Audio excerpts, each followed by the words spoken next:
Like one of those quick HBO interview specials. Yep. You know what I mean? One of those that come out in an hour where it's like, what the fuck is it? Why y'all didn't push this? Like, this is... Yeah, but it's good. Yeah, good, exactly. Earl. Yeah. So it's in them god awful hours. It's like it's like right after MASH. Come on. What am I still doing up? Type shit. Bro, not everybody knows about that. They don't, but that's how you know. MASH is insane. When you hear that. You know what's funny? I haven't watched that show I haven't watched that show in a long time since I've been a kid. Once we got cable, I never watched that show again.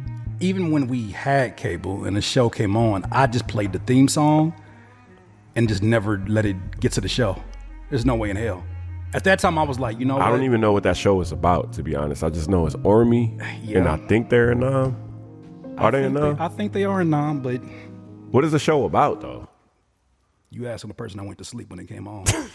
But that's what I'm saying. There has to be a reason why it was lasting that long. Somebody owes somebody some money. I think it was made by Aaron Spelling. If it was made by Aaron Spelling, that's your answer. Because Aaron Spelling was one of them people that he always had a show. Always had a show. If it was good or not, it didn't even matter. I'm Aaron. Nigga, I dare you to cancel my show. I'm Aaron Spelling. Like, I feel like he had that kind of energy on him. This is crazy. Like, MASH. I feel like I want to watch it. I want to watch it because there are certain shows that I watch now, now that I'm older, and everything is just so much. Like Martin is just way more.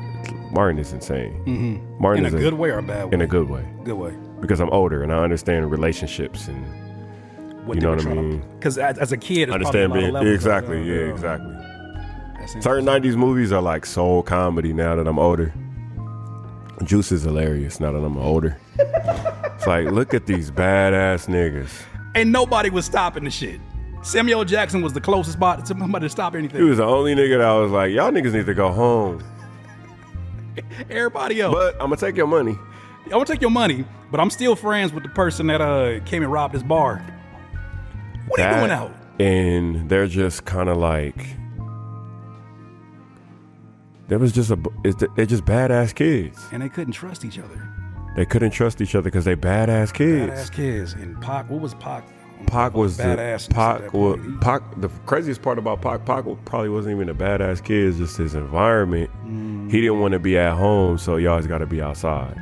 So him always being outside, he always on survival mode because he don't want to be in the crib because his dad is fucked up. Yeah, I remember that. You remember? It's like, layers to it. It's layers to it, you know? I want to know what the layer that created. He was getting beat up every day. Okay, that was different. We talking about Rodamez and all of them. That was on his ass. Once he got that gun, he probably always thought about it, right? And he getting beat up, and he got to go back to the crib. And the crib there's certain energy going on in the crib, you know. The only place he felt powerful. So as soon as he got that gun, it was different. He don't want to be at the crib and sleep. Because his dad is a certain way, and he got mad. What he had? Mad siblings or something, right? Bro, think about how deep that shit is. Yeah, when you break it down like that, that's what I'm saying. Like, it almost makes some of these movies less enjoyable because it hits too close to home. But it makes it a good movie. It's a good movie, but it's like you can't enjoy it for the same reasons as you did as a kid. I think the appeal was like it's a '90s movie. It's like the music that's in it. You've seen a lot of folks like Queen Latifah's popping up in it. Like it's folks that are from the culture. Right. So but if you really break that movie down, it was about betrayal. It was about the power of a gun. It was about the streets. How growing up in poverty can how it affects all these people's lives. Right. They were showing how the police were acting. Police were acting a certain way at that time. Yeah. They were showing all kind of shit, bro. They were showing, even the kids at the arcade. Like the only reason the arcade was there, they were showing basically like Samuel Jackson. He didn't really fuck with them, but he was like, y'all gonna come in here and spend your money. I'll let y'all come in here. But when the cops come in here, y'all got to go. But he never got shut down. I'm not getting my business shut down, so I'm gonna let him in. Hey, that's insane. That they was like, who gonna play this role? Samuel. Hey, get Samuel in here. And I feel like could anybody have played Bishop better than Tupac at that time? Nobody. The intensity, he was a character that didn't even exist at first. until Pac got in that role. You feel me? Yeah, he definitely brought out another level of that. He brought another level of villain.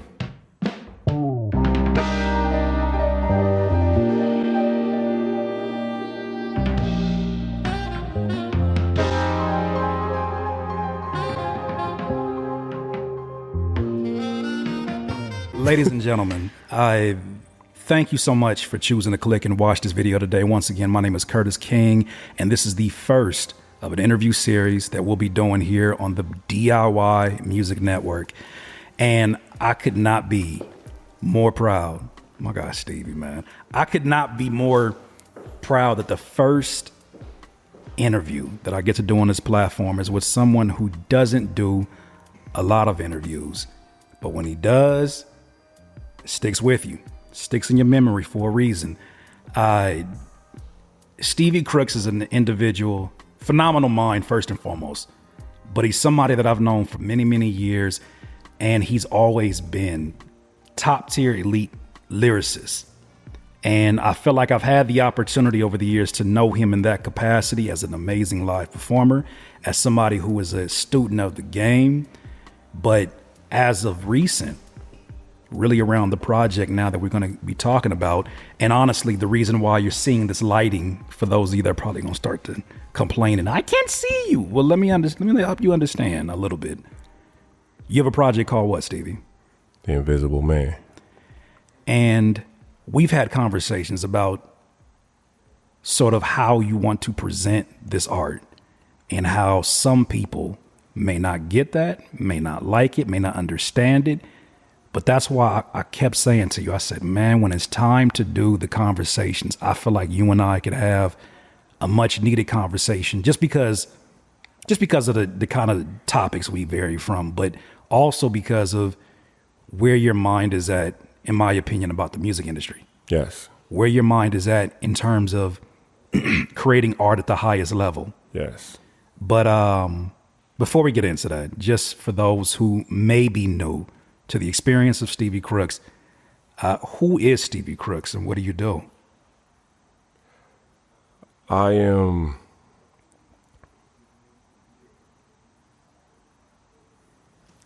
pushing freedom.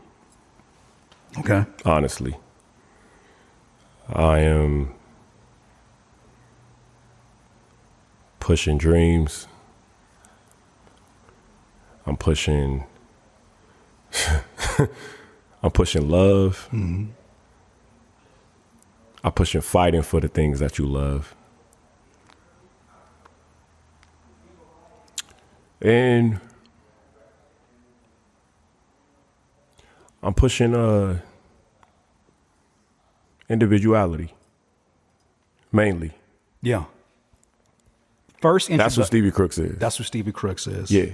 The first introduction I had of who you were, I was a new resident of the IE, and I was driving around the city with a DJ named DJ Cornbread. And he was showing me thrift stores in San Bernardino, and I'm like, bro, I don't know where I'm at, but I'm going to trust you. And he was giving me the lay of the land. He was like, these are the folks you need to look out for. As a producer, he brought up names like Captain. Mm-hmm. As a rapper, his whole face and his whole energy changed. I kid you not. Or you have a good night. Thank you again. His whole energy and face changed, Stevie, when he said, but Stevie Crooks. I'm like, oh yeah? I ain't never heard this story. Never. And I wanted to save it for this. We were going around, I'm telling you, we're going around San Bernardino looking for thrift stores. And he's like, here's who you need to know. Because I was asking him questions. I was new to the city. I came from Carson, California, came out into the space, and I didn't know the culture yet. All I knew is that the first show that I had to change something in my second show. Right? Right. Because when I saw like, oh, these are individuals specifically in Riverside, California, at a spot called The Vibe, Common Ground. Shout out to Noah James, Lisa J. Yep. At this spot, these were folks who were either lyricists themselves, artists themselves, or just general music fans that would give you a response if you impressed them. Mm-hmm. I was used to be doing shows in LA where it doesn't matter how amazing you are, you won't know it until you read your DMs the next day. Right. Oh yeah, you killed that shit. Then why you didn't make no noise when I was up there? But that's kind of like the norm of what I was used to. But as I was asking Cornbread these questions, he brought up your name and his energy changed. He was like, yo, but Stevie? He's like, yeah. He's like, you got to see it to understand it. And I don't remember one of the first shows that it was, Stevie, but I do remember, like, aside from the obvious of you being 9'2". Yeah, I'm like fucking 10 feet tall. Aside from the obvious of that, the attention that you demanded in the room. I want to say one of the first venues, it might have been Christmas in July, low key. Damn, my memory is good. Christmas in July, which was what? A venue in Riverside, downstairs, humid as hell. The walls had windows with no windows that looked outside. It just looked into brick walls. Remember that venue? I remember that venue. That was the first time I seen you perform. It was like low roof. Low roof. And with you being as tall as you are, I'll tell you this. You demanded the attention of a room that was ready to go home. It was hot. It was humid in there. And I noticed this, bro. You got up there and you kind of towered over everybody. And from the first song, you did not miss a break in it. And this is when it's funny as I described it. This shit sounds like I'm like a cheesy ass 90s movie, but this shit happened. Like, it really happened. Cornbread told me that, and then I saw you live, and I said, "Oh no, I've never seen anybody dominate a room like this, and then have the music to line it up." I've seen people who are heavy, and it's almost like 2K stats. Word. You heavy on your 3-pointers, but your defense is trash, right? Exactly. All right, but you kept checking off the boxes. At that point in time, who would you say you were? Because you gave us an idea of where your mindset is now and the things that you're pushing. The music it had a class to it, but it also had an aggression to it as well. Like, it was something different. Who was it at that point in time? Who did you say? Who would you say your mindset is? Because we're talking about how old was you at that point in time? This is like 2010, maybe, bro. Yeah. I would have to be 23, 20, maybe. I don't know. What is a 23-year-old Stevie thinking about on stage at that point? Honestly, I was so hungry and so eager to prove that I belonged somewhere in the culture. To whom did you feel like you wanted to prove that to? I don't even know. That's the crazy thing. Wow. Because, like, I was always a shy kid, you know, so I found out that I had a gift. And people will find out that I had a gift, but they never seen the gift. They just heard that I had this gift. But when it was time to showcase this thing in front of people, it was almost like people found out that I had a gift, but they didn't know if the gift was a thing or not. Right. They just heard because there was a rumor that I had a gift. Right. Okay. So boom. I'm following. So when it was time for me to showcase my gift, it was almost like, because I'm so shy and everybody looks at me like they're almost like belittling my gift, because they're like, Stevie, I heard you could do this, but I don't, you know what I mean? Like, oh, I heard you doing your little thing. Like, but the way that they're looking at me is like, I'm shy. So there's no way that. It's almost like you're testing me. Like you feel like you know the answer. You know the answer because you think that I'm shy. But there was a whole other side of me that nobody knew at all. But when I got on stage, I feel like that's when that other side kind of just like came alive. Yeah. And I didn't realize it until maybe probably like my second time performing, and everybody was just like, I don't know who you. Yeah, who? I don't know who that was, and I'm just like, I don't know who that was either. But we here. But here. He clocks in when it's time to go up there. Yeah. So it was, so I think, and not to go too far ahead, but I think that's one of the reasons why I wasn't sticking around for those shows. So because and I want to preface that as well. But why is that? You say you weren't because I was still that shy kid. I didn't fully come into who I am until later on. Yeah, I had to go through a couple things and have a couple talks with a couple people, and about myself. Yeah. And I had to look at myself from another person's perspective instead of what I think that they think of me. Now I'm listening to how somebody really thinks of me. So then it changed. Yeah. It changed into, okay, I can't be that shy kid anymore. Yeah. And how I feel about certain things, I can't be quiet about certain things. Right. And how I feel when I'm making music, I can't be afraid to say certain things when I'm making music. I just have to do it. Yeah. This will kind of help me to understand a little bit, obviously, the competition aspect of what you do. For those that don't know, like, this is somebody that I've walked in venues with Stevie, and he'd look around the room and he'd give me a heads up. He'll be like, they ain't got shit for me tonight. Like this, like they don't even understand. Like, how dare them put me third? It wasn't from an arrogant standpoint. It was almost how dare you put me third or fourth? Yeah. And I feel like in a lot of ways, the way you described the way family, and I think a lot of artists go through this, in which it almost feels like your talent becomes like a joke of itself, where folks will say something like, "Do that little dance you do." Exactly. Do that little rap you do. Exactly. And then it's almost like when you get in front of the stage, from my perception of it, it almost feels like you're saying, "Oh, you think I'm one of them." Yeah, exactly. Okay, well, this is my opportunity to showcase. And I think that's one thing that's been consistent through every show. And even when we talk about your projects and your music and the way that you operate, that you found a weird way of tapping into what's going on, but also staying ahead of the curve. And even at times being able to pause time and be like, yeah, I know what the sound is. This is what I'm on. Right.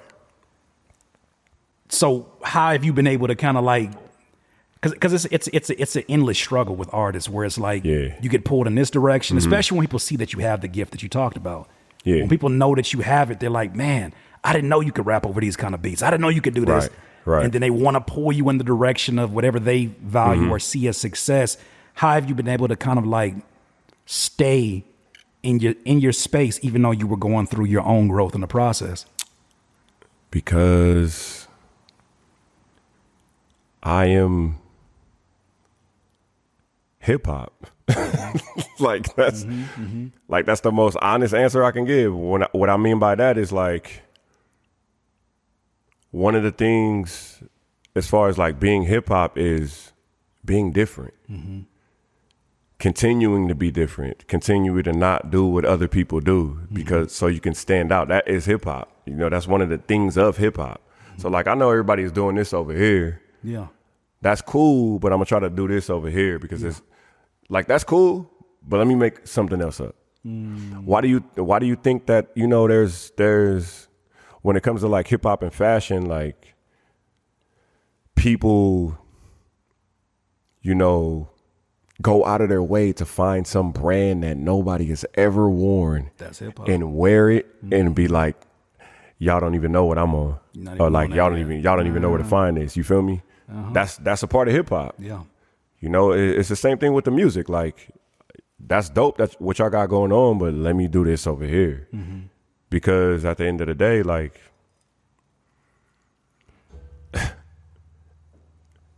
there needs to be difference in this world. Yeah. There needs to be balance. Everybody can't be the same. We hunger for that. We hunger for it. Everybody hungers things different. Like, everybody can't be the same.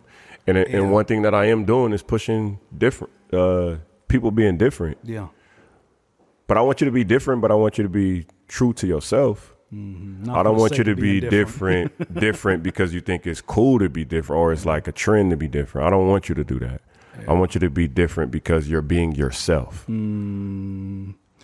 Because you're an individual. Yeah. I think folks underestimate how mediocre it is to be different for the sake of being different. It's so funny. How common that is. Because everybody thinks, Stevie, I don't think you know how many artists, and I'm sure you see it in your own walks of life, like how many of them feel like they're the exception to the rule, but they don't do anything extraordinary with their work ethic. They don't spend those nights in our gym, right? Or whatever our gym is in terms of writing and filling up these notebooks or these studio sessions and getting in there with people who are swordsmen at their craft, professionals. They've never been in that kind of environment. They don't even see it as that. And they don't understand, like, when you meet someone like this. There's a lot of people that have been in studio sessions that have never been challenged. Never been challenged. Have never felt pressure. So, in that. Never been clowned. How about that? Never been clowned. Never been told your shit is trash. Nope. And even if they have been told their shit is trash, there are so many other people that just kind of like, when they see somebody calling somebody else shit trash, they'll support that person because they don't like bullying. Which is it's understandable. But if it's trash, it's trash. I'm sorry. Everything that I'm doing is because of God. Like I never knew what I was doing. I just never knew what I was doing. People thought I knew what I was doing. I didn't know what I was doing. Yeah. I was following. As a lot of people do. Right. But I was also letting God lead in a way, you know what I mean? Like I was letting God lead. And it got to a point where now I'm back to that and letting God lead. I got to a point where I wasn't letting God lead. Sure. Now I'm letting God lead. And now everything is becoming what I needed to become as far as the truth. Because sometimes I felt like I wasn't being truthful with what I was doing. Because I was trying to feed what I thought people wanted. Right. Not what people need. How does that feel to be that way in an era where it sounds so crazy to say this, but standing out is now the new definition of, like, that's taboo. To stand out is taboo. It's now. dangerous. It's dangerous. And you're not assimilating. You're not how everybody else is. Why do you think you're so special? Why don't you go with the norm? How do you kind of like first of all, how do you make peace with it is my first part of that question. And second, do you feel power in that? Being that the majority of these folks that are out here doing what we do, doing what you do, because what you do is very unique. Yeah. Can't hold a candle to it because they don't understand. The crazy thing is what led up to that part. The crazy thing is what I'm doing isn't even that crazy. What I'm doing is it's not supposed to be but that's what I feel like. When you're living in your truth, not to interrupt you, but when you're living in your truth, you're not doing this to impress anybody. When I listen to you as a lyricist, when I listen to you as a songwriter, when I listen to you as a storyteller, when I'm thinking about all the visual, the way you paint visuals before they come out, like you'll talk to me like you're writing a screenplay. Nobody else talks about their projects like that. I'm so used to people talking about the traditional, the bullshit rollout where I got something for the ladies, I got something for the clubs, I got something for this. But when you hear about somebody talking like, not drawing comparisons, but it's like the only people that I really hear talking about that are the people that they deem crazy, the Kanye West or like the Childish Gambinos. But those end up being the Three Stacks. They end up being my favorite artists because they still look at this as an art form. And although we have a responsibility to monetize it, they don't let that be sacrificed in the process. So how does it feel, going back to the original question, being that in this environment now? Do you find peace with it? Do you feel empowered by it? I don't. I feel like I said, I'm not doing anything different than anybody. Everybody can do this. People just think that they can't do it because they're following formulas because someone told them that this is the formula to follow. Yeah. And if you're an artist and you're,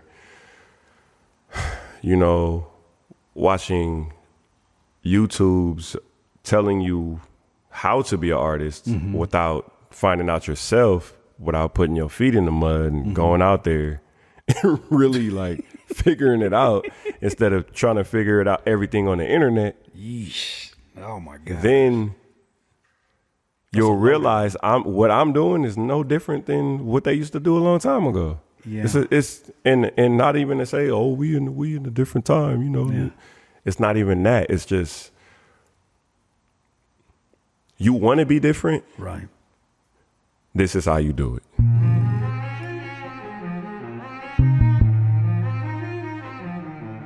It is so popular to be mediocre. And it's funny because I read in this book from Seth Godin, brilliant marketing mind. He made Purple Cow and a few other books. But he said, I think what people don't understand, because I want to get in this conversation about this music industry, because this is what really, I think, because we go back a long time. Yeah. And we've had different eras. Like, God, you've had eras, Steve. You was talking about this. The fact that you had like your James Bond era where the branding was a certain way. You had like the Greek mythology era. You had the Bar Kelly era. The Bar Kelly era, which I'm grateful to be a part of because that was such a phenomenal project. I can't believe I was like, first of all, I was like, I made a Stevie Crooks project because that meant something. It was like you keep your art on a high level. To be a part of that meant that everyone that was there, you're a peer. Look, like I said, everybody that was there for those eras, the memory. People don't have those memories no more because there's no experience with that. There's no more experiences. But you got to go outside to have them. You got to go outside, and nobody's going outside anymore. When people say they're going outside, they're not really going outside. They going outside to take a selfie and go back in the house. Exactly. Oh, I forgot my mask. I got to go back. People are. This is insane. This is insanity. But but living in this time, this is why I feel like. You know, you brought up God, and I feel like God works in a way where you and I could have had conversations like this. We had plenty of opportunities, but because we were all in our own pursuits, I mean, I told you off camera, there was a time period where I was like, he taking this mysterious shit way too, he taking this like way too far. I was like, I got to the point where I was having inner dialogues like, I don't think this nigga like me, man. Like, not to feel like that everybody... It'd be certain. Look, hold on, let me get this off. I gotta get this off. Let me get this off. It'd be certain days where I see Stevie and he's like, "What's good, Curtis? Hey, good shit on what I seen. Oh, you seen that? I thought you was never on the internet. Y'all seen that shit? Good shit." Another day where you just be like, "What's good?" and go straight to the stage and go home. I'm like, yo, I don't get this nigga, bro. I don't know what he on. I don't get it, but I respect it because you never let the art be sacrificed in the process. And when it was time, like the times that we did link up, it was always good conversation. Yeah. However, it took us, I've known you, Stevie, now probably 13, 14 years. Really think about that. 14, 13 years. Mm-hmm. That's how fast all this went by. Yeah. I've seen you do shows. We talked about shows in LA, like the On the Rock show, which if you don't know, Stevie at one point in time, what era was this? Where was the mask on, mask off? Like the height of that? That's like, that's it's not Cashmere Killer era, is it? Nah, it's like before that, huh? It's way before that. That is the villain. That is Can't Stop the. That is the CS. Oh my god. The CSTC mixtape. Yeah.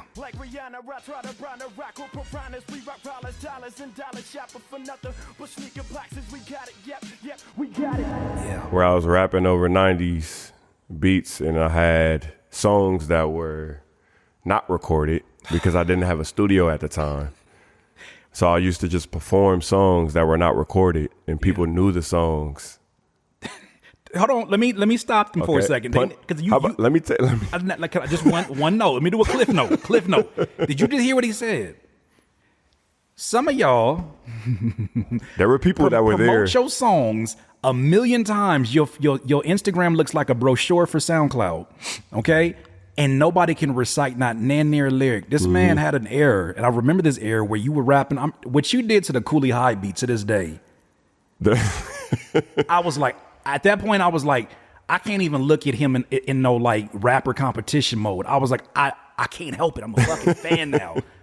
I'm mad. I'm angry at this shit because I want to be like, oh, I'm new in the city, and I got to show him I can do what I do. But I was like, bro, this shit is so beautifully put together. And you were performing songs that I was like, nigga, how do I know the lyrics to this? I don't even own this song. The call and the response. Okay, he put this mask on and he put like mask on. Go ahead. I'm sorry. I had to make sure they understood that because that doesn't exist now. So what I was doing was I would perform songs that were not recorded. I would just perform them. I had an instrumental and I would just perform them. Yeah. And do it over and over and over again. Like it was just a part of my thing. Even still to this day, actually. And then once I would see like a response from people, then I'd be like, okay, it's time to record it now. So you kind of were doing your own research and development in the process. It's almost like that, yeah. But also like if they not responding to this song, like me spitting, then there's no reason for me to record it. That's good information. So like I was doing it live, and then punishment didn't get recorded until I dang near like announced that I was dropping the album, and then it was like, okay, I gotta put this song on here. But punishment was I made the beat and I wrote the bars, and I was like, I'm gonna perform this. Yeah. And then it just became the song. The song. How many rappers right now? We're talking right now in 2023 where there are rappers who are struggling to sell out the arena tours because somebody told them you should go on an arena tour based upon the analytics of these streams that we know they have streams that get fabricated and farmed. Right. They tell them like, yo, they start drinking from their own Kool-Aid. And it's like, I think you're ready for an arena tour. And then you see these venues don't sell out. Because well, first of all, you're performing songs over your lyrics, right? Which is something that from the jump I've never seen, even on new songs when you did album release parties. I mean, that's almost an excusable thing where it's like you get a little backup. I don't think I ever done that in my life. You've never done that, and I think that makes such a difference in that when you see a crowd respond to it. I wonder. This is a question I always want to ask you: how does that change your writing when you see some shit work? Do you want to go back in and kind of add that as a formula? Or are you saying like, that artwork is done and I need to move on to something new? The thing, like, I will record something, but when I perform it, it's going to be 1,000 different times. Every time I perform it, it's going to be different every single time because my emotions for that day is going to be different or that month or that time. I may not even want to do that song, or I can't wait to do this because I may have seen somebody looking at me crazy. I didn't. You know, like Stevie, I wish there was there's things. That's a whole other conversation. Stevie, I wish I had a show I wish I had a show that shows the things that go in my head when I come to a show, because how I feel is like it's insane. Yeah. Like people don't understand how insane I feel when I come to a show because I put myself in a position where I know people want to see me perform. But then I see people that don't even know don't know who I am. Don't know who the hell you are. I'll say it for you. Don't know who the hell you are. I was going to say that. You good, bro. You don't know who the hell I am. Yeah. So then I just read people's energy. You feel me? So like I can look at people and be like, who's this? But at least with you. But I'm curious. Why are you in here? I'm curious. With me, they can be like, this song like Dollar Tree Drake or this. You know, they got a bunch of folks they'll say like they used to call me a whole bunch of shit. Like they say all kind of Montel Jordan. What is it? Ain't nobody in there. Anthony Davis. Ain't nobody in their mind that had you go on stage and they was like, nobody you thought Montel Jordan. Ain't no way in hell. And then I get up there and then it just be crickets. It just be like, I seen it. It just be like, what? Seen it. I don't know what just happened, but yeah. That was crazy, and then I just leave. You notorious for that. Yeah, because there's nothing to talk about. You just remember that. In that villain era that we're talking about, where you had the ski mask, and this is the era where you were doing these songs, and I remember like, because I would get a little bit of the behind the scenes, even though you were still kind of like mysterious to me too. In this era, you would have things where it's like, nah, the promoter's trying to play me. Yeah, it'd be like at an LA show. You like the promoter's trying to play me, and he's like. I know what I got to do now. And I'm like, what does that even mean? And you go up there, kill this shit. And I'm like, yo, did Stevie leave? Oh, he left 15, 20 minutes ago. Like, did he have a stick a night crawler? Did he just get through but this is how you would maneuver. But I felt like, and we talked about this off camera, in that I felt like there was something to learn from that. Because there are people who play the mysterious role and they don't know how to execute upon it because that's not their character. They're just trying to play a role. And then there are people who are too accessible. I think I fall in the category of people who are very accessible. And in many ways, that has worked to my advantage. But then also it can make people look at you very normal. Right. And not that normal's a bad thing, but they look at you like you're not as special. Yeah. So when you do a show, it's like, I mean, I could come support, but I'm probably going to see you every Sunday at this particular spot. And I think that's something that I'm learning now, years and years later. And you had such a great grasp on that at a young age. Like, where the hell does that come from? How do you know this consciously as you're doing this? Like I said earlier, like I'll probably sound crazy when I was talking, but it was just God. Like, it was God telling me like, it's time to go. It was God telling me like, when you go in there, go so crazy that nobody can say anything and just leave. Yeah. Because you have to show the gift. The gift is not from me. Yeah. I mean, the gift is not mine. It's like I keep saying, like I'm showing that through me that this person is real. Yeah. Or not person, but this entity. This entity is real. Yeah. Is real. So I'm doing it through so many ways and leaving. Yeah. Because it's not for you to attach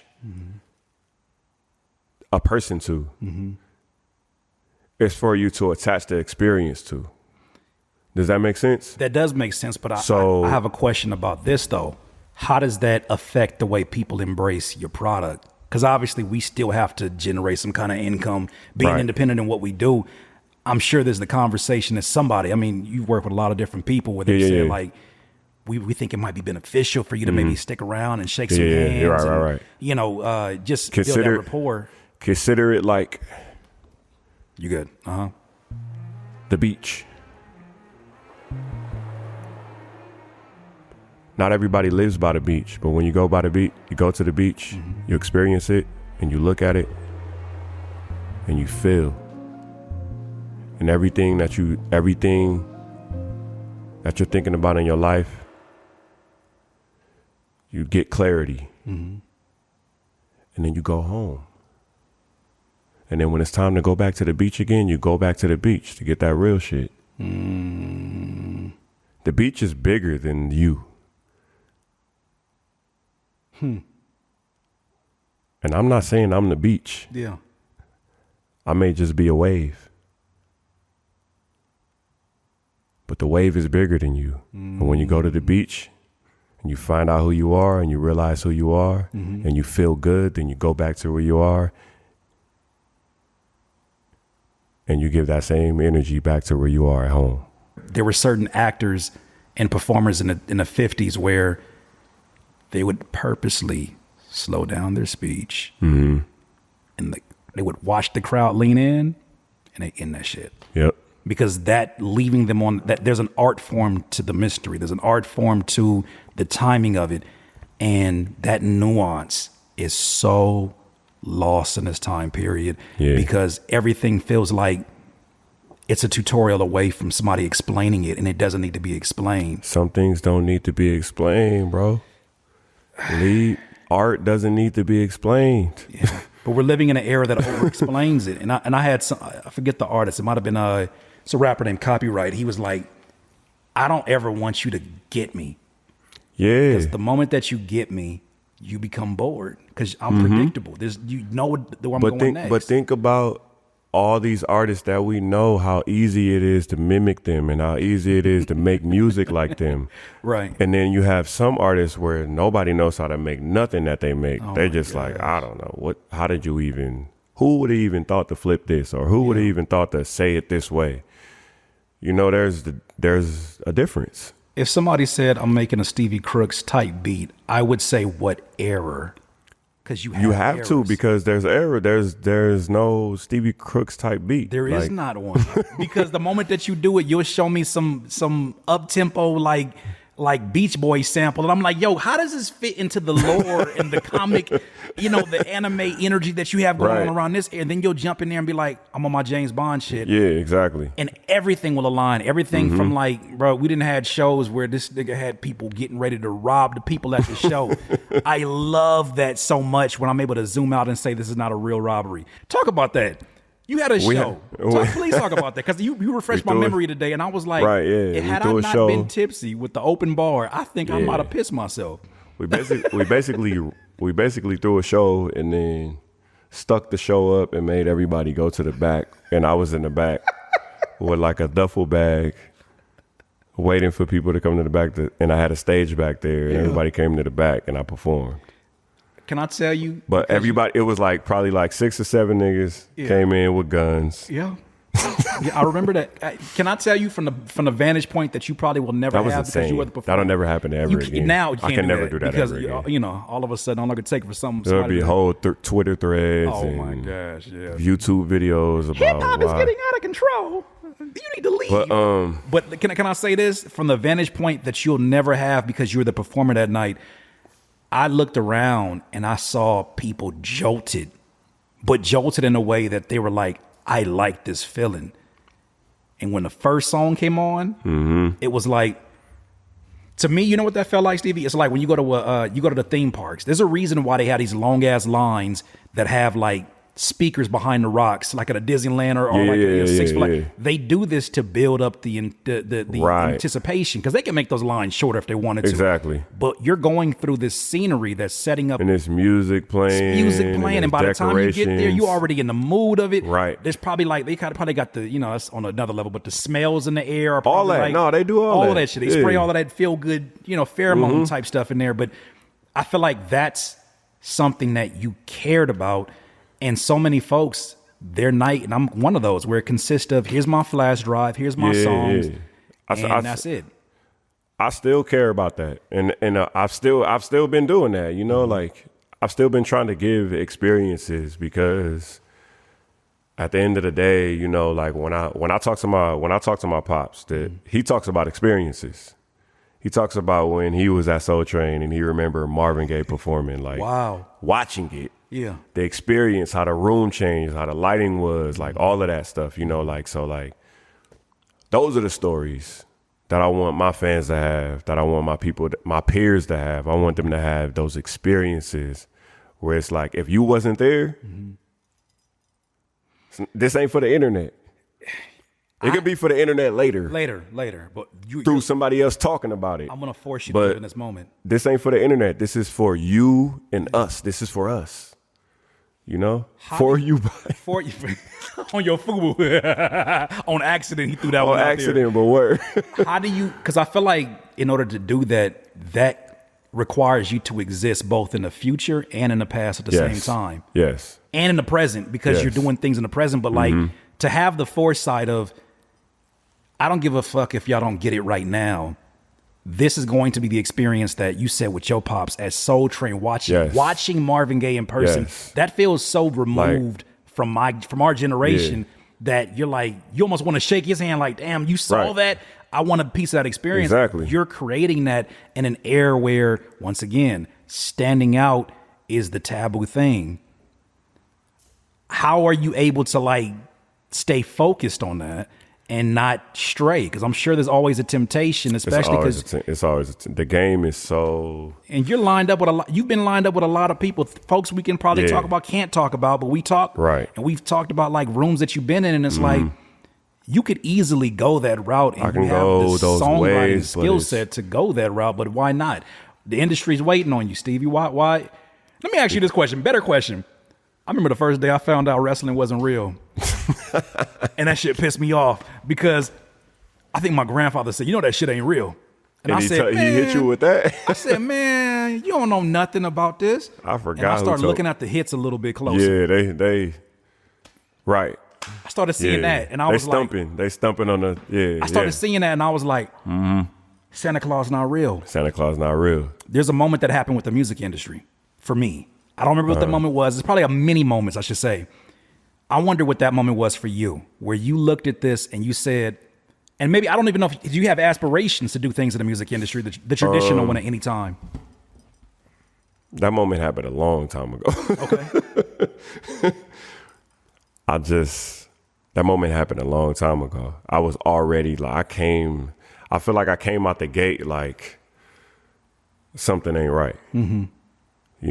What in particular? Was it the industry itself, or the music, or the combination of the two? I think that with the music that I grew up listening to, that I thought was dope, that I was told that was dope, that it is, there was a turn where that music was put below a certain style of music that I felt wasn't the essence. The Roots as a collective played a big part in how I feel about hip hop and how I feel I don't know, like how I feel like a certain way hip hop should sound, which is kind of crazy because I don't really make music like the Roots. Sure.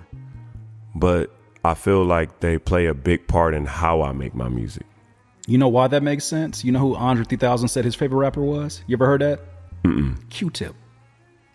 And that's one. And Tribe, and also Tribe. So yeah. One of my first albums that I ever bought was Beats, Rhymes, and Life. I remember it had a reflective cover, and I was just like, entranced by it. Like I'm just like, yo, it has a reflective cover. I'm just doing this over and over. And I used to listen to that album all the time. Consequences on that album a lot. Crazy. Yeah. Which is crazy because that's like, you know, I feel like he helped Kanye with a lot of his you know, but he's part of the secret sauce. Yeah, he's part of the secret sauce. But so like Roots, Tribe, I used to listen to Wu-Tang, but I didn't like everybody in Wu-Tang. I like certain men. I like Method Man's charisma. Sure. But then I like the style of Ghostface. But then I was really into like Master Killer. I don't know. He was a poet. I don't know. It was just a weird style. I didn't know what it was. Yeah, I'm not judging. So then you have I'm that. Not one, so I'm then not you one have of those that actually for your listening and criticize. So then this is your list. this is just a random inspirations of how Stevie Crooks became Stevie Crooks, right? So then, of course, you got Nas, Jay-Z, Automatic. You know, they're pretty much like Ryu and Ken. Yeah. You know, then you have that's a great analogy, by the way. Yeah, they're like Ryu and Ken. They have like the same moves, but not the same moves. They have different. You know what I mean? And then you know, you can't lose. Either one of those, you kind of getting the same same benefits and the same skill like, sets. Razcast. I remember. I was like in awe that he was from the same coast that I was from. So it was like I was mind blown by it because he was, you know what I'm saying? He competing at that level. Like, Exhibit. I used to listen to Exhibit a lot. I'm about to say, I felt that way about Corrupt, which you just described right now. Corrupt is one of my favorites. Was another one I felt Corrupt is always one of my favorites. Coast. Like he's not only gang banging, but he's so West Coast, but Corrupt he is barring up over these West Coast boom bap beats. Like, how does that even exist? Crazy. But he made all of that work. So then you have that, and then I went through a whole era. I went through the whole mixtape era, where, of course, Dipset, G Unit, Stack Bundles. Oh, so you were a student? Max B. Okay, right. I used to listen to Graph. I used to listen to Shay Davis, Ransom, Hitchcock. It's just too many names. Like Joe Budden was one. Joe Budden's another one. Where does that come from? Like, is there anybody that you can think of that kind of led you that direction, or was it just your own curiosity? When I was like in high school, it was like XXL and The Source. I used to steal them. I didn't have no money. I used to go to every morning, not every morning, but every time a Source would come out, I would go, or XXL, I would go to the grocery store early in the morning, probably like 6:30 in the morning before I go to school, go to the magazine section. You woke up with robbery on your mind. Go to the magazine section. I used to steal batteries because I needed batteries for the CD players. And then I used to have like this G bag with like big speakers on the back. I used to play like instrumentals. Yeah. And then I used to take the Source, stuff it, you know what I'm saying? We used to wear big jeans back then and all that, you know. The Vizus, Red Monkeys. I used to stuff the magazine, you feel me? Yeah. And I would go through the magazine. I would just go through the magazine and I would read. I would just read about artists, and then I would go out of my way to go to the warehouse or Circuit City, whatever, you know what I'm saying? Like whatever was around at that time, like Sam Ash. Like I would go and look for these albums and listen to them. That's how I found out about Royce. I found out about Royce the 5'9" through seeing him in the magazine at first.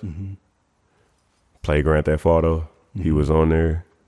Heard him with Eminem. I was like, all right, I'm gonna go cop this album. You know what's so crazy hearing you say that? Like, because I'm sure there's folks gonna listen to that, like, oh, he taking magazines and they pass judgment. I have to think about I'm thinking about that kind of stuff, right? But I can't even do that. Like, nobody can even do that because I'm thinking about, bro, had it not been for Napster and BearShare, right? I don't know who J Live is. Yeah.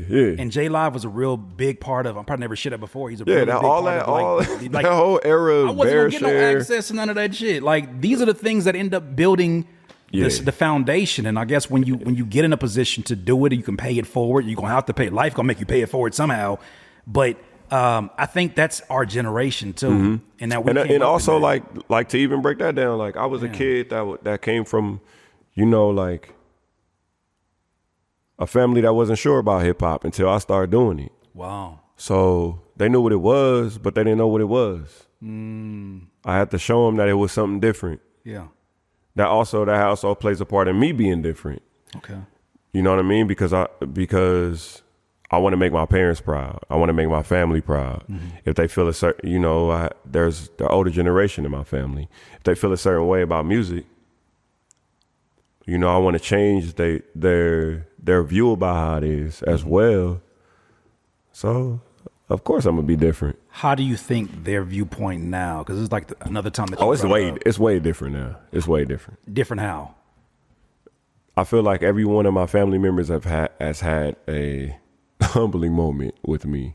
Really? Because of my music. What does that mean, though? They've just had a humbling moment where they realized, they seen you live? Did they see something that you've done so much? Exactly. We haven't even talked about you being on paid dues and it's all kind of stuff. So many things that you've accomplished. But what are what is an example of one of them humbling moments without having a name? Like humbling moments of like people like in my family that may like have coworkers and their coworkers is pulling up blasting my music. Damn. And we not even in the same state or them, like I said, getting in people's cars and my music is playing and they look at my name and they're like, that's my cousin, and they like, oh wait, won't he do it? Or them going to a show for another artist and I come out before that person. Won't he do it? They didn't even realize that I was gonna be there, and now they like, you know what I mean? And then now it's very but that's how I feel like that's how it should be for everyone, because I've had moments like that with my cousins and moments like that with my family members where your belief in them was just not even understanding what they were on or not even understanding what level that they were playing on, because you don't really, as much as, everyone wants to be super duper family oriented, it's very hard to keep in touch with everybody. For sure. Especially the older you get. The older you get, yeah. So I don't feel no type of way about like my family not understanding or anything like that. Like I know that's for artists that are out there, like I understand that it's like certain people in my family don't F with me, or they just don't know. You make a really good valid point in that it took me getting to my 30s before I realized like it wasn't that you didn't necessarily believe, it was that what foundation do you have to stand on your beliefs if you've never seen it done before? If you've never seen anybody in our bloodline do anything music related on a successful level, and your only context is this person that tried it one time, of course I'm an alien to you. Yeah, I'm an alien. And that's what I'm saying. Like it's not that I'm humbled them, but it's just like I'm showing you that, like I'm a part of you. Like you should be proud of me. Like I'm a part of your family. Like I'm one of them ones, like I'm one of them ones. My favorite thing to tell my parents now, trust your teaching. Exactly. You did trust your teaching. It's your job. I want to say your job is over because it's not. I'm a product of you. I'm out here representing y'all. You did all right. You feel me? Like I'm representing y'all. Yeah. How the hell did I end up being a part of the narration of a Stevie Crooks project? Like, bro, I don't think you recognize there's a younger version of me that's like, man, he don't even want to work with you. Like, that's funny. Like he don't really rock. We talking about family. I was like, this nigga Stevie don't really rock with me like that. It wasn't even that. I don't even know. We just was going like this. Yeah. Well, you brought up God. I think God had us. I don't think it was that time yet. I feel like now it's so crazy. So to give a little context before you get into how the narration happened, we got into a studio session in LA on some random shit. Like I think I might have told you I was getting out there and you pulled up. And matter of fact, we were at a show before that. It was a show that we met at, and I hadn't seen you in some years. Right. The Firewater. Yeah. And I was getting ready to leave. It was probably about 1 o'clock. I might have stayed out there till about 3 o'clock with you. Right. And we was just chopping it up just the journey up until that point. I hadn't seen you since before the pandemic. And the journey that you were telling me that you were on, you started saying a lot of things about the music industry, people who watch my content now, like they know that I'm not necessarily anti-industry, but I'm not afraid of putting it out there in light, especially when they talk about it their damn self for the folks who are in it. Exactly. But they know that I'm pro-independence. And so when I started hearing the things that you were talking about, it got me very curious about like, bro, like you are in a different space, and a name that you kept bringing up. And you gotta excuse me because I have been saying it ever since you brought his name up. You know, Basquiat. Mm-hmm. Can we kind of give some context about how that name got brought up in the conversation and its significance to the art and the way that you approach the art today? We in a time right now where we just kind of, I guess, forgot. You know, we forgot a lot of things. But what I'm trying to do is, and this, I'm not even trying to sound selfish or anything. Like, what I'm trying to do is, I'm trying to, I guess, be a beacon of light for everybody that forgot. Have kind of like lost that seed, just kind of floating around with everybody, because they see all the lights going this way, but everybody's going that way because they don't know where they're going. Yeah, everybody's kind of like going everywhere, you know. And then there's a beacon of light where the island is. You know, I'm sorry for using these analogies, but you know, but would that not be on par with what we just talked about this entire conversation? Like, I wouldn't expect a direct answer. That would, if anything, that made me more nervous. If he was like, "It's exactly like this, Curtis," like I'd be like, "Yo, this interview's over with." You know, like I respect that. I respect that, though. I think you need to hash that out because these are thoughts that are in real time. These are real. Yeah, thoughts. these are thoughts in real time. You know, like I'm trying to be the beacon of light, so like everybody is just following each other. Going through a maze, nobody knows where they're going. Everybody's just going where all the light is at. Would you mind if I ask, what did they forget? Because you kept saying they forgot something. They forgot that the light is inside. You don't need to go anywhere. It's already in you. So what I'm basically doing, and I'm not the only one that's doing this. There's thousands and thousands and millions of people that are showing their light inside. They're trying to show you by just being themselves and sticking to what they know and going against what they're telling you what you should do. But what about what you feel you should do? How do you feel? That's important. How do you feel? You told me something, Stevie. You jacked me up, bro. Like how do people like? I want to ask people like, no, like seriously, do you like even pay attention to how you feel? Like, how do you feel? Like when you're making something, are you making it for you? Or are you making it because you think that other people will like it? They're checking off boxes. They're not even. We don't need that. We are there. There's a whole factory of that already. That's already signed. There's a whole factory that's already signed that's doing that. We don't need that anymore. We don't need the factory anymore. Well, you said something that fucked me up. I'm gonna bring this up. You told me, Curtis, of all this music that you're hearing right now, when people get memorialized long after we're gone, how much of this shit do you think belongs in a museum?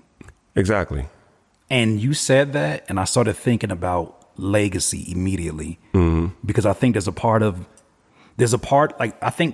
talked about a little bit of like when you see the music industry and you see like that whole idea of recognizing that wrestling's not real, and you kind of have that veil lifted off your eyes when you see the industry is not as glitz and glamour and as shiny as what it looks like on the outside, and you see it for that, you almost have to go through a complete unlearning process when you decide, okay, I'm going to go my own route. Yeah. Specifically, that may mean maybe being independent. That may mean, you know what, I'm just going to create my own art and not put titles on it. But at some point, that's a conscious decision.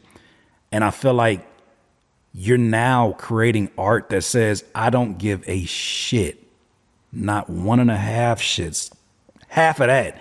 If you get it in the moment, it has to be done. It's got to be done, bro. And that's why I brought up Basquiat, is that you said, Basquiat, how would he exist in this time period right now? Like, what would he look like on social media? Would he be on social media? I feel like he would, man. I feel like someone would be attached to him because the way that the internet works, man, there would be somebody that will be attached to him that doesn't need to be attached to him, and damn near almost try to exploit him at first. He will break away from that person, then everyone will find out that he broke away from that person, and then he will become exactly who he was supposed to become. Sheesh. Don't be quoting because it's his destiny. So that's just how I feel.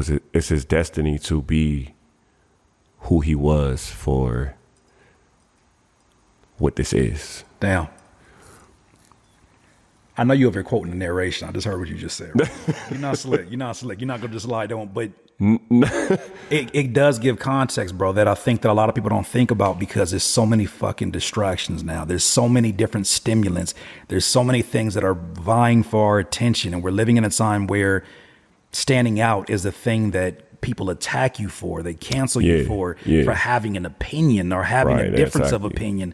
And they don't allow you to exist. But in this time period, there exists a special time where if you take advantage of these opportunities to just, I don't have all the answers. And I know when you go into a studio session, you don't go in there with a very like, it has to be this, and that. You allow the process to happen, right? Yeah. So with that said, what would be some words that you can give to someone who is recognizing, like, I think there's a lot of artists right now that call themselves independent and don't even realize the freedom they have. They still put the same shackles of, well, I got to get this amount of streams. That's industry talk. I got to get this kind of a music video. I got to put the girl song. I got to do all these things that are taboo, not taboo, that are popular because I want to fit in. But it's like, you don't even realize, bro, you're still talking slave language. It's slave language. Broken away from it. You're okay. Mm-hmm. You're good. It's slave language. Like,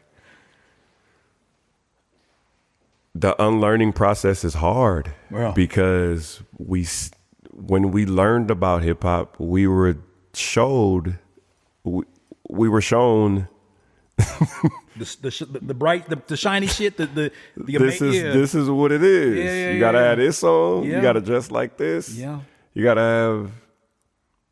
There's just all of these things that you gotta have, right? Mm-hmm. You gotta have the pictures. You gotta have the looks. You gotta have. There's so many things that you gotta have, but why do you gotta have them? Is it to show who?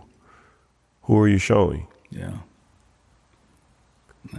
I think that's what's so crazy about the era we're living in now is that those same people that made that shit look so good are now on podcasts saying, bro, I didn't have $1 to my name. Right. Or none of that shit. Pushing it crazy. They were pushing it crazy.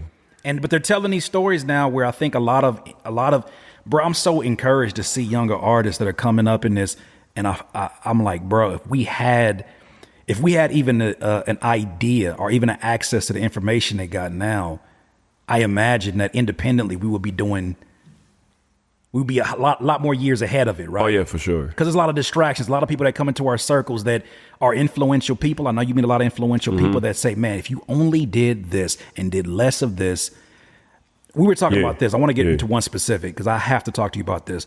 Rance from 1500 made the statement about his philosophy on making hit songs and being that he tries to limit them to 40 words or less. Word. And he's obviously talking about this from as he produces for the Coil Rays and folks who are in this era that it makes sense to limit the words to get the best output and the most opportunity to speak to different languages. Yeah.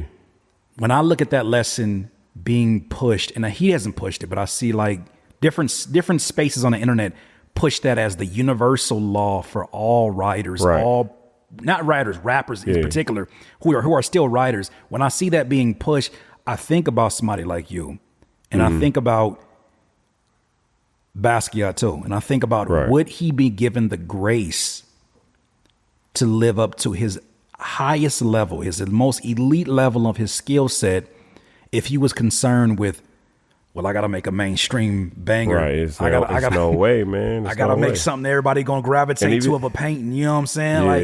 I got to get my social media numbers up. Well, we're living in that time now. Right. And this crazy part is, to be real, there's a Basquiat right now.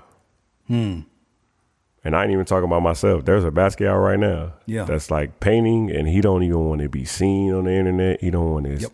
He don't want nothing on. He don't even let his family see his, or she doesn't let her family see what she's working on. Facts. There's an artist right now that's making beautiful music right now that hasn't showed anyone because they feel the pressure from the internet and what they have to do, what they got to get in shape, and they got to dress like this, and they got to look like this, and they got to do all of these things. Yeah. And it's stopping them from taking their art to a level where it doesn't matter what you look like. The art matters. When you're good, you're going to be good.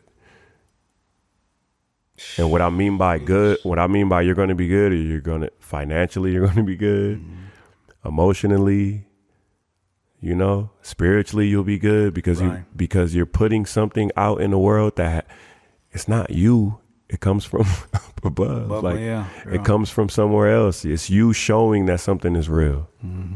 It's the same thing that I would hear about in some of the writings about Harriet Tubman when she talked about freeing certain slaves who couldn't unenslave the regimen, the mindset of being in an environment. And I think that there's I hate to say it, but I think it's going to be like a lot of artists that are going to have to sacrifice the highest levels of what they could achieve success-wise so that the next generation could see the fruits of that labor. Yes. And I think we're living in that era now where it's more cool than it's ever been, I think, to be independent. But it's still not at the point where it's come the pendulum hasn't swung all the way around. It hasn't swung all the way. And I feel like folks like you, Stevie, and I've been giving you a lot of roses in this, but it's for a reason, in that you boldly stepping up and saying, when I've listened to the aesthetics of this project, they're taking chances that I'm like, you niggas wouldn't know what to do with this. Which is why it inspired the narration that I did on it, because I'm like, I feel that energy, because I feel the same way about the content that I'm making. I make this content and I'm like, of course you don't get this. If I described it to you, you would tell me I'm an idiot, and then 2 years from now, ask me how I did it. And that's the nature of so many people who, the louder they are, the more they look like a leader. But one thing I learned about the music industry is that there's a lot of people who sound like leaders that are not leaders. Exactly. And they're leading a lot of people blindly straight off the cliff. Straight off a damn cliff. And then by the time they get to the bottom, they was like, well, I didn't know we was going. I just, I was just the loudest one. But I see you in what you're doing, and it inspires me, bro. Because I look at that and I'm like, I know it's not easy to do that in an era where, I heard 3 Stacks say, that's my favorite rapper. He said, I don't think I could release music in this era because I have not built that thick skin to deal with that real time feedback. Oh, this nigga trying to sound like this. Oh, you whack. Oh, you where's the drums in your beats? All these things that people that throw at you. You have to have a level of confidence that is unbreakable, a level of faith that God has put you in the right place to do this. And for him, bro, he is in a position where they consider him top 5, right? So he's seen it. He's my 3 Stacks, right? Yeah. So he's seen those words. He's seen that conversation. He's heard the conversation. So then he's seen how the internet works with other people, his peers. Sheesh. And how they treat his peers. Yeah. So he's like, that was an exceptional verse. Y'all thought that verse was trash? Wait, that's it. I ain't got nothing for y'all. I ain't got nothing for you. I'm good. Trash, oh Lord. If you think that's trash, I'm good. Go ahead and dump this song out there. Yeah, but for 3 Stacks, I feel like he doesn't have to do anything else. He doesn't. I would love for him to do something else, but he doesn't have to. I feel like he's that's a part of his legend. He's a part of history. Yeah.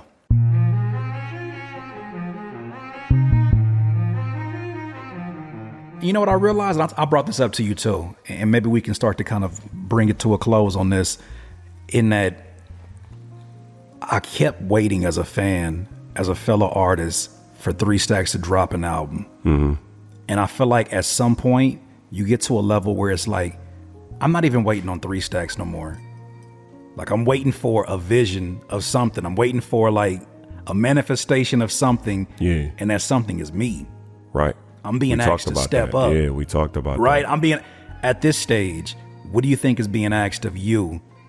Because you're making a lot of like, other people may look at this and be like, oh, this music is risky. This music is so from the norm. And how do you think you're going to get traction on this? And all the things that I'm sure people are trying to throw your way along the way.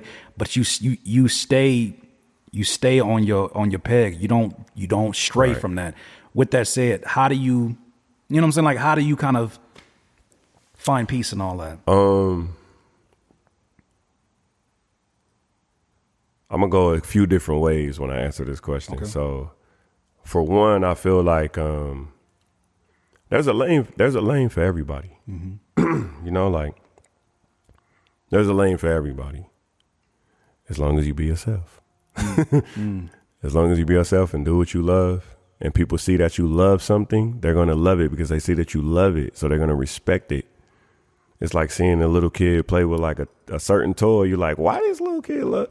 I just bought you this new bike and you still want to play with this little. They son. Love it. So it's like, you know, like for sure, like you love it. I'm gonna make sure matter of fact, I'm gonna make sure, you know, I'm gonna make sure you always got it, or I'm gonna make sure it's there with you. It's the same thing with this. Like,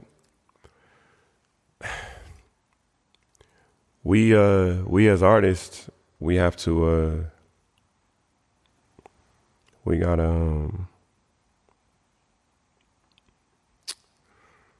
I'm about to cry. man, hey, look, bro, I'm about to cry. No, you good, bro, because I think you're talking about something that it moves me. There's a reason why we're talking right now. This don't happen. We've never sat down. I don't think we've ever talked on camera this long ever, bro. Right. But I know that you're in a special place, and a lot of things are being asked of you right now. Yeah. Creatively, as a man, I'm not sure there's a lot of things being asked of you. For sure. Because one thing that we know that doesn't stop is that we have responsibilities. And to take these risks when you know those responsibilities are not leaving, it is very scary. It is risky. But it's also, when you look at, if you can zoom out for a second, because I know when you're living in it, it's hard to see it. It's almost like that thing on your rearview mirror that says objects may appear closer. It's the proximity effect. But when you zoom out, ain't this your favorite part of the movie? This is the best part of the movie. You feel me? Like, I know you a movie buff, right? Bringing it full circle. Isn't this best part of the movie? That's why I'm getting emotional, because like, I want people to just let go of the bullshit that they have taught us. Yeah. And I want people to just make what they want to make and make themselves happy and show who you are and shine brightly and shine that light on other people around you and continue to give them that light, and they'll give that light back to other people, and it won't be no more darkness. Yeah. I got this theory, Stevie. I think that people keep making this argument about hip hop is dying, it's dead, it's dying. I have this theory that if you continue the story of Common, and he talks about I used to love her and how she went to the West Coast, she was here and she went through these transitions. If we keep that going, we think about the last 10 years. I think about like she went even further into the lifestyle and almost got drugged out, leaned out. You know what I'm saying? Like, in a literal sense, got leaned out. And now it's to the point where the people who have made money off of her is telling her she's not good enough to exist in their space. Now they're moving to, I don't know if you saw the Ebro statement where he says they're now, record labels are now deprioritizing raps signings in place of Afro beats and Latin music. Latin music, yeah. So I look at that and people are like, oh my God, that's so unfair. And I'm looking at that and I'm like, nah, this is the part of the movie where somebody has gone through a crazy life and has been abused by this life and is finally going back home to the place where people love them the most. Exactly. I feel like, bro, when I see that live performance that you did, bro, I forget what platform it was, but I use it as B-roll. A live performance you did, I'm like, hip hop is coming back home. I look and I see, I forget the gentleman's name. I think it's like Nucci or something like that, but he's in I want to say he's in DC. He's doing performances on his patio, his front patio, and he had like Raheem Devon pull up. Common said he's going to come up and pull up in his front of his house. When you see LaRussell in the backyard doing the hip hop shows, and it's like his mom is doing merch, his pops is part of the business. When you see that happen, and what I'm looking at, and I'm like, yo, let the industry move on from their cash cow that they've abused, and let it come back home. They gotta come back home. Because when it comes back home, I think individuals like yourself are now people are looking. It's not just us theorizing about this, Steve. Yeah. It's listeners who are saying, I'm tired of this shit. Bro, everybody and their mama is saying they tired of it. That is the continuous conversation. Nobody even listens to the radio no more because they don't want to hear that. And plus, they repeat the same. They're repeating the same songs. You wouldn't watch. Well, that's a lie. I watch Impractical Jokers, and they play True TV. They play that shit. Like, it don't matter. I'm gonna watch it anyway. I'm gonna watch it again. I've seen this 4 times. But it's different for the radio, though. But it's different for the radio. Yeah, because music is a different experience in itself. Yeah, music is a different experience. But I think, bro, it's not only. I'm so excited. That's why I called you, and I was like, bro, I know we set up the conversation. Last time we set up a conversation, my YouTube got hacked. How about this? How about this? Yeah. I'm pretty sure a lot of people have seen Wally. Okay. You seen The Humans? That's you guys being fed music over and over and over and over and over. Okay. Right? So Wally is just a robot. Mm-hmm. He finds the plant, right? Mm-hmm. The plant is already inside of you. It's there. You just forgot. You forgot that it's possible. Yeah. Because they're feeding you all of these things, and they're showing you what you should do, and they're telling you go here, and they're telling you to listen to this. Mm-hmm. And they're telling you to eat this, and they're telling you to dress like this. Man. They're doing all of these things for you. To the point where you forgot how to be yourself. Yeah. Because they're telling you how you should be. If you think like this, then you'll be less stressed. And if you just mad, dumb, just take dumb. This pill. Take this. Listen to this music. Watch. Be hypnotized by this. And they tell you if you drink coffee, it'll you're closer to like a heart risk or whatever. And then the next week is the reverse. Yeah, it's actually beneficial for your health. Yeah, exactly. It's just a bunch of. It's a bunch of that in the industry. It's a bunch of that in the music industry. For sure. And I think we're going to look back at it the same way we see these cheesy ass infomercials from the 90s. And it's like, they really didn't know shit. They didn't know nothing. Oh no, I spilled I spilled all over my TV tray. Like, you didn't know shit. Like, that was the solution you had. Right. Was the handy dandy music sponge or whatever the sponge. Like, so I look at that and I realize that those, whatever like unfocused, idiotic decision making went into that is on hyperdrive now, because now it's on hyperdrive. The same benefits we talk about as independent artists, we have access and reach that we've never had before. I could do this interview with you right now, have this conversation. Somebody takes a clip and it goes supremely viral because it's the pulse of what's going on right now. Right. That's not the intent. The intent is to have a dialogue, but because we live in that and we have that leverage, it brings in a lot of mediocre into the environment where people can also go viral. But I look at this and I'm recognizing, Stevie, I cannot shake this. And I think it really comes back to that conversation we had initially after that show, is that not only is it our time, but if we're not prepared to accept that as happening, we're going to watch somebody else walk with it, and we're going to see like, shit, I could have did that a completely different way. Yeah. That was my task. That was meant for me. I told you about the Pharrell quote where he says, when we have a creative idea, it's like checking out a library book. If you put it back, somebody else is going to pick it up. Yeah. The project is the start of a renaissance. For my peers and everybody that I'm cool with, everybody that's listening. Like, I'm popping it off. I'm standing on the front line for y'all, and I just want to kind of like, I'm not doing anything crazy. I'm just kind of putting a little bit more truth out there, and I'm putting a little bit more art into what we doing. And taking away all of the bullshit, because the bullshit doesn't matter. at the end of the day, when you 60 years old, all that dumb shit that you was doing, you're going to be like, damn, I shouldn't have did that shit. Or I shouldn't have been worried about that's the or I should, and that's the other thing. So much, the reason that you did that shit because you was worried about some shit that somebody told you. Somebody else said. Because I think about that when I'm 60, I'm gonna be mad at myself for a lot of things that I did. Hear me out. I went to this Tony Robbins event, and part of one of the things that he does is a visualization of imagine yourself 30 years from now. Is that face going to be angry and bitter based upon the decisions you're making today? Yeah. And when you're face to face with that person, are they going to be angry or are they going to be grateful? And I am not even trying. I know that I am doing everything in my power, even on days I really don't feel like it, because the 38-year-old body hits a lot different these days. Or it's a little bit different. It's a little bit, in my 20s, I could take all kind of like, crazy wear and tear from grinding and doing the music and all of that. But now it's different. But there's a part of me that's like, but you know who you're doing this for. And when I think about this moment in time for you, Stevie, I truly believe this is going to be, I truly believe in the Renaissance you say it's going to be. Because of so many folks who are looking for you to lead. Yeah. They understand what you're saying. And they understand it in theory, but in execution. And that's been, not to cut you off, but that's been the scariest part of everything for me. Like, it puts me to a point where like I choke up on my words because like I know the position that I'm in. Yeah. I know that I have the power to lead. I know that I have the accolades.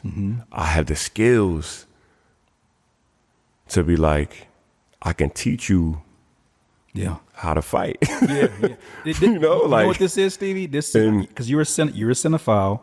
This is that scene in the Warriors movie, The Warriors, where they realize, oh shit, the whole city's coming. The whole city is after us. The radio is broadcasting where we just everybody is after us. We can't get on no trains, and it's that point where I forget which one of the characters. Think about what the whole premise of that movie is about. To get home. Lord, oh my gosh, wait a minute.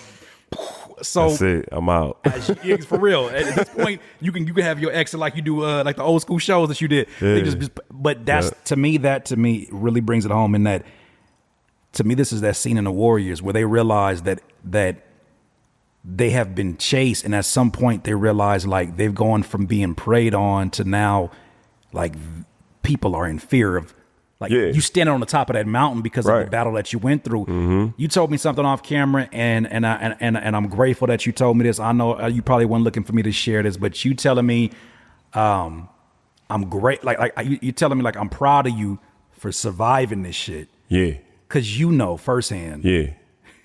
The shit that gets thrown at us, the curveballs and all of the weird. Yeah, I'm proud of you for surviving this craziness that we've went through. Likewise. You know, not everybody is here, you know, like, and we, especially being from where we from, it hasn't been easy, you know, and it's not where it's not the IE's fault. It just wasn't time. It just wasn't time. Stevie, you are the cheat code now, because now you have the wisdom that you didn't have at 23. Now you have the confidence because you have the proof of concept. You've seen yourself do it, right? One of my favorite quotes is by Les Brown. He says, "Do not forget that you've survived 100% of your worst days." Yep. 100%. You got 100% success rate through this. So whatever doubt that may rear up, this was supposed to be a part of the story as well. For sure. Yeah. I went through so many phases to get to where I am now. And then like, even the phases of even creating the project, it was crazy because I was making things like, oh, I got to do something like this. And I'm like, nah, that goes against what I said. Yeah. What I need to do is just make what I want. But you realize that discernment is a difference, right? That discernment, that confidence for you to say that's not it. Yeah. Because how easy would it have been for the younger you to be like, that might not be it, but I could have put this feature on this. And right, exactly. I would have did it anyway. I would have just, went with what the people want.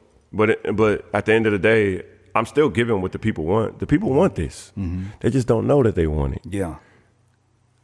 They never seen it. Yeah. They've seen it, but they forgot. Yeah. It's almost like watching Hook Man, oh, You know, you keep doing that, bro. It's hip hop. It's Like a part of my brain that keeps opening up that forgot about. it's hip hop. It's hip hop. Like it's hip hop. You remember when hip hop you heard it and you just like, I don't know what this is. Yeah. This is new though. Yeah. There was a difference between Ludacris and Busta Rhymes. To the point where you knew you can't even tell no more. Yeah. Who's who. So, you know, like It's an ugly time. it's time to come back home. Everybody. Yeah, it's time for everybody to come back home. And now for those, I just talked to an A&R, Steve. I'll leave you with this one. I talked to an A&R who works for United Masters. He's done all kind of stuff in the music industry. He said right now at Atlantic Music, he estimates that 400 people are signed. 400 people are signed. 400 people is crazy. And he said there's about probably 10% of them that will actually pop off. Wowzers. Why are they holding that many people? Well, when you hostage? Look at hostage is crazy, but it's true. When you got that many folks, how many? Think about this. Holding them hostage is crazy. But think about it like this: from a standpoint of real estate investments. Mm-hmm. If I have more property, I'm not going to make money on all of them. Yeah. But the fact that your property is the problem. The fact that they're talking about property being these artists who have the love for their art, people who are at the top of their level because they got on their radar. Mm-hmm. How many of them folks and people are still trying to get in the haunted house? But it's time to come home. It's time to come home, y'all. They're not even selling tickets. You can't even get in if you hip hop. Last question I have for you is, Stevie, and I know it's like I don't want to end on a morbid note, but I want this to be something because this, to me, the reoccurring theme is coming back home, and the reoccurring theme is legacy. I'm curious though, if for God forbid, for whatever reason, you weren't able to see the fruits of your labor on this project, but everything went. Let's say it was a bigger success than you could even fathom and imagine. But you weren't able to enjoy it. What would be sort of the message that you would have to help people better understand what they're listening to? What's the overarching message? You're not able to talk to them now because God forbid something happened and you're not able to enjoy this. The answer is in the question. What is that? God. I mean, okay. You know, like it is to show that I stuck to my guns. Mm-hmm. I stuck to what I felt was my truth. I stuck to being myself. And I got to a point where like I was learning more about myself while you guys were there with me. Mm-hmm. And you got to see the growth. And if as you would say, not to get there, but if this is my last project, this is the project to let you know that it's time for change. It's time for change.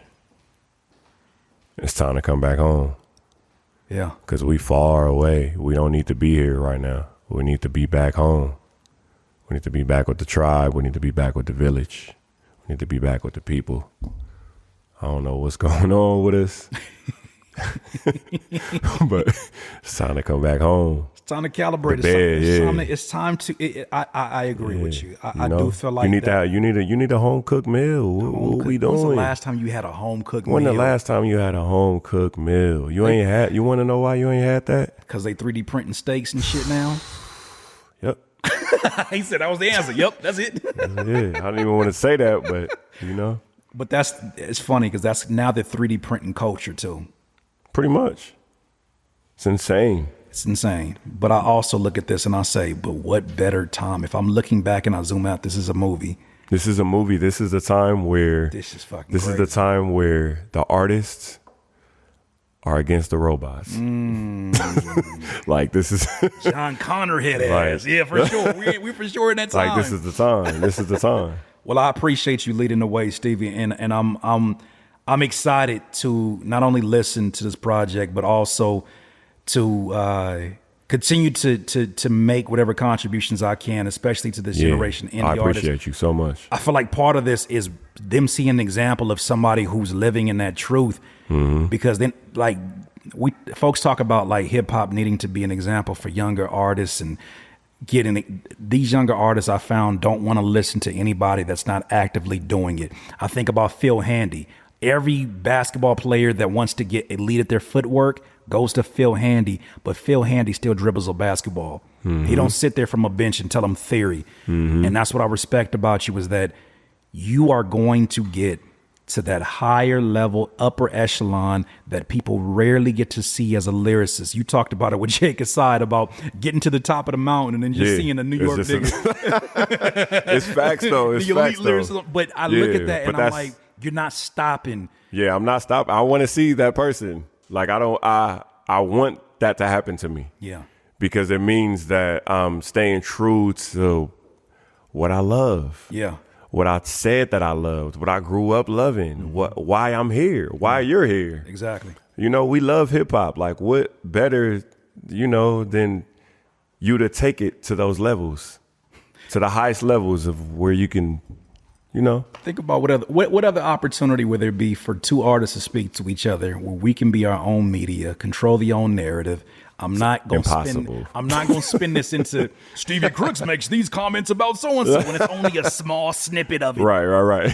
But this, I'm telling you, bro, I look at these like my tribe of DIYers, and I know that it would be so valuable when they hear this conversation, because there's so many people who are teetering the fence. They shaking the fence now because when your arms get a little I know weak, it's scary. you start shaking the fence. It's like, do I need to go over on the other side? Give them some final words. Look, listen.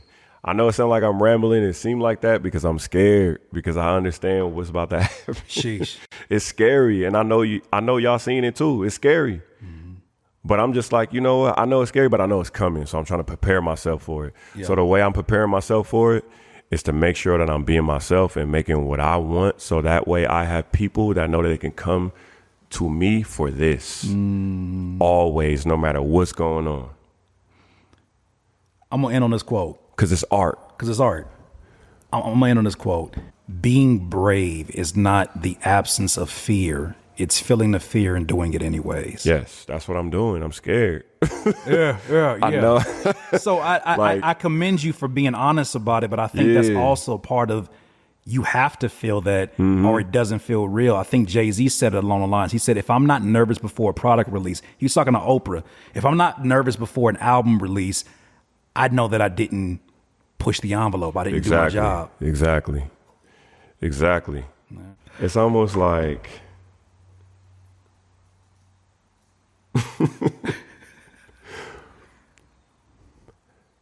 Okay, so look, I'm gonna do it as simple as I can. Okay. It's almost like having a bunch of siblings and it's Christmas time, right? Mm-hmm.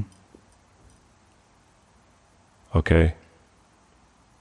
So all the kids are, what are they doing? They're looking, before Christmas time comes, they're looking for the gifts in the closet. They're doing all of this. Mm-hmm. They're doing things that they're not supposed to be doing. Right. Pretty much. Doing kid shit. Yeah. They're doing kid shit. Right. So they find a couple gifts, right? Mm-hmm. But then there's the kid that's not looking. Okay. The universe, which is the parents, comes into the room and gets that kid and comes to him and says, but because you didn't look and because you didn't follow what everybody else was doing, this is what you got for Christmas. Hey, yo, you gotta chill. Bro. You can't. And what that thing is, can't do that, bro. All those kids think they got something great. They're like, I know what I got. And you just sitting there like, yeah, that's cool, but watch when it's Christmas time. You gotta chill. That is. And now all the kids, what do they want to do? They want to be around you. They want to play with your toy. They want to. I'm done with this shit. How dare you end this off of that? Stevie, man, I cannot thank you enough for I'm watching you go from being the mysterious figure, and it's still obviously a part of who you are. Like you don't over talk your point. You're gonna still give a little bit of things to think about, but I gotta commend you because I'm watching you like slowly kind of like let us in. Let us all kind of see a little bit more what's going on. I'm still a nigga at the end of the day. I'm still a nigga, like, you feel me? There's going to be people who watch this and it's just not for them. Those who understand, you've been activated. There's a reason. There's been certain coding that has been I'ma laugh brought in this conversation. Yeah, but we're going to obviously see a different version of it, but there's been coding in this language where it's only going to activate those who need to be activated. Those who look at this and like, I don't know, this shit is a little bit too it's too earthy for me. It's too much shit going on. It's not for you. It's not for you. They're gonna go and look at my followers and look at my plays and my views. They're gonna be like, oh no. But do you want that nigga at your show? I don't. And nobody has sat to think about that. Like, we are so obsessed with more. None of that matters. How many times have you gone to a show and you've been around a bunch of more people and you're like, I don't want to be here no more. I don't want to be here. Even though my favorite artist is on stage. I seen Nipsey Hussle perform live, and I had this dude I never met smacked out his damn mind. Right, messed up your whole yelling experience. The lyrics as I'm trying to hear Nipsey, and I'm like, bro, I'm finally seeing him live, and I'm looking, and I'm just like, it changes this experience. And I think there's so many people that are heartbroken over people who don't love them, that were never meant to love them. They were never meant to understand them or accept who they are. And you're only going to find, they talk about that theory of the true 1,000 fans. Yeah. You're only going to find that living in your truth. But if you out here doing that bullshit and creating music that you know is below your skill set, listening to people give you tips who've never understood what it's like to be the lyricist you are, the writer you are, you're letting people lead you in a way that they don't know what the fuck they're talking about. Would you take directions from somebody who's a tourist in the city? You can't do it.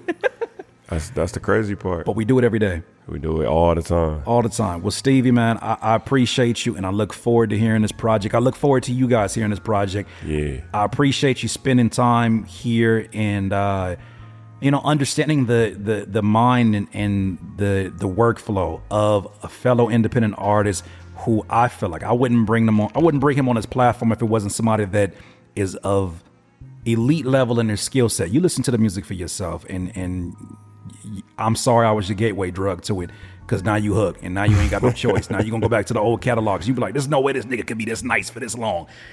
Yeah, it gets better with time. It's disrespectful, all right? But I'm glad that you're able to hear the point of view and hear that even folks at this elite level of skill have questions, they have doubts, so that when you find yourself in these situations, you realize that don't make you so unique. So DIYers, I appreciate you. We appreciate you, Stevie. Yeah, I appreciate you. Because you leading the way, man. Yeah, so look, like, this is what it is. Like, I'm right here with you. I don't know what the hell I'm doing. I'm just out here. Yeah. But I know the truth. I know what I'm not supposed to be doing. That part. So I'm the person that's gonna be like, you know what? Like, everybody stop being scary. You Debo. Like, you feel me? Like, I'm scared too, but we're not about to let them punk us and make us do what they want us to do. Like, no. Yeah. Like, I'm scared too, but we gotta fight.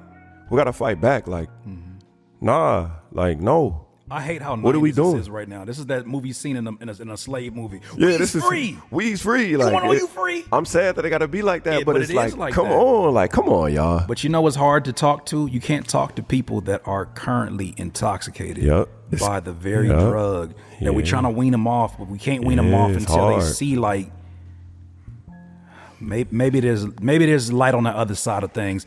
Yep. I heard a quote today by an independent artist named Wardell Wilson. He said. He's making an ironic statement. He was like, he said the grass is greener on the other side, but I know that comes with fertilizer. Period. I said, okay, well, there it is. So shout out to him for that. But man, salute to you. I can't wait till we hear this project. DIYers, thank you for supporting this channel. Make sure that you hit the subscribe button. Make sure that you follow Stevie Crooks on all platforms. Look, all his information will be down there in the description below. And I look forward to continuing this journey of experimentation through the mind of what I consider artists performing at an elite level. So Stevie Crooks, once again, thank you again. Appreciate you, Curtis. Absolutely.